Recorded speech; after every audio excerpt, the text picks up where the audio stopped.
Honda's sales have collapsed in China. China is the most important car market in the world for Honda. The Chinese car market's around 31 to 32 million cars. It's twice the size of the United States car market, but it's very profitable. Well, it used to be. Anyway, hello, my friends. Welcome to the channel. I'm Sam Evans. You're watching the Electric Viking. Great to have you with us. In February this year, electric car sales in China grew by 95%. That is a fact coming from the Chinese government, 95%. And if you look at the car sales figures, it actually adds up. It makes sense. BYD, Xiaomi, everyone, Tesla, Zeekr, XPeng, their sales have all gone up of their electric car sales. Plug-in hybrid sales grew by 53%. EV sales grew by 95%. Huge difference, right? Plug-in hybrid still very popular, going up clearly. EVs much more popular. And Honda's gone, well, okay, well, we've been sitting around on the sidelines watching this happen for years. Well, we better do something about it. Honda has slashed its gasoline engine production. It'll close some factories, I'm sure, in China after sales have collapsed to focus on making more electric cars. Honda had a very difficult year in China last year. Sales dropped by a staggering 31% to 852,000 units. That was the first time in 9 years that Honda has sold less than 1 million cars. The first time in 9 years it sold less than 1 million, and it wasn't just under 1 million. It was under 1 million by 150,000. 31% is what I think is fair to say free fall. And based on the first couple of months of this year, looking at the car sales in China, about 56% of all cars sold were electric. So I'm going to guess Honda's sales have gone down even more this year. Pretty big issue when you consider the fact that this is Honda's most important market in the world. The decline is partly attributed to increased competition from local companies, better products, cheaper prices, and reduced demand for internal combustion engine vehicles. In response, Honda is halving production at an engine plant in Guangdong province and shifting its focus more aggressively towards EVs. Last year, new energy vehicles in China, comprising EVs and plug-in hybrids, accounted for around, by the end of the year, it was nearly 53% of all cars sold. And one of the biggest beneficiaries of this, well, it's pretty clear BYD. They sold around 3.83 million cars. And 4 or 5 years ago, BYD sold 420,000 cars. So they've gone from basically 10 times the number of sales because they're focused on EVs and plug-in hybrids. That is, technically actually 8.5 times. So pretty close, not far off being 10 times. Honda will close a manufacturing line at its Dongfeng Honda engine factory at the end of this month.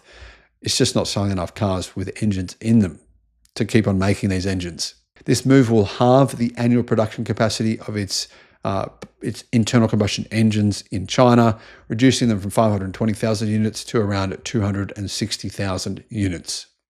In January, Honda ended production at a joint venture plant with Guangzhou Automobile Group that had an annual capacity of 240,000 cars. So it shut down a factory, making 240,000 cars. Now imagine if Tesla did that, or BYD. We'd all know about it. We'd all be going, oh, well, what? Huh? They shut down a factory of 240,000 cars.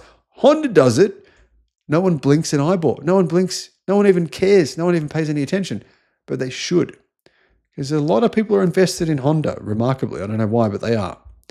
These changes will lower Honda's local production capacity in China, says carscoops.com, from 1.49 million as of early 2024 to just 960,000 units. Honda is offering many early retirement programs to workers and firing people who don't take early retirement programs because those factories making those engines and internal combustion cars are shutting down. One of its most important new models launched in China is the all-electric S7. The compact SUV is a direct competitor to the Tesla Model Y, the Zeekr 7X, and the XPeng G6. It has been launched in 2 versions, both with an 89.8 kilowatt-hour battery pack and up to 404 miles of range. That's CLTC. Real world, probably closer to 310 miles of range. But the price is cheap. It's less than $36,000. Here's the big problem, though, for Honda. Even though this vehicle actually looks pretty good, price is okay, I would say not particularly competitive. The XPeng G6 is much cheaper, but it's okay. People people don't really think of Japanese car makers or American car makers or European car makers. They don't think they make good electric cars. The Chinese don't. That's why they're not buying them. There are no legacy automaker built branded EVs in China that are selling well. None of them are. Volkswagen Group, their best selling EV in China is the ID3. Sales of the ID3 this year have fallen by 45% to only a few thousand.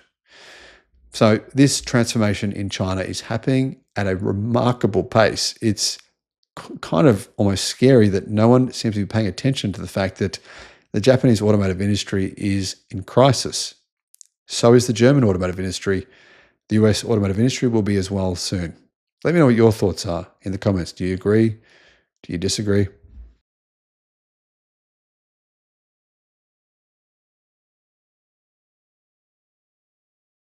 Honda has revealed its new electric car, the EP7. Now, this thing is, it's interesting because obviously they've used the XPeng name, the P7, of their new car. For some reason, if they put a Yi in front of it, it's okay. They're calling it a crossover, an electric crossover, but to me it looks more like a station wagon. Here are the details for this new EV from Honda. Hello, my friends. Welcome to the channel. I'm Sam Evans. You're watching the Electric Viking. Great to have you with us. This car to me looks similar in size to my car, maybe a little bit smaller than the XPeng G6.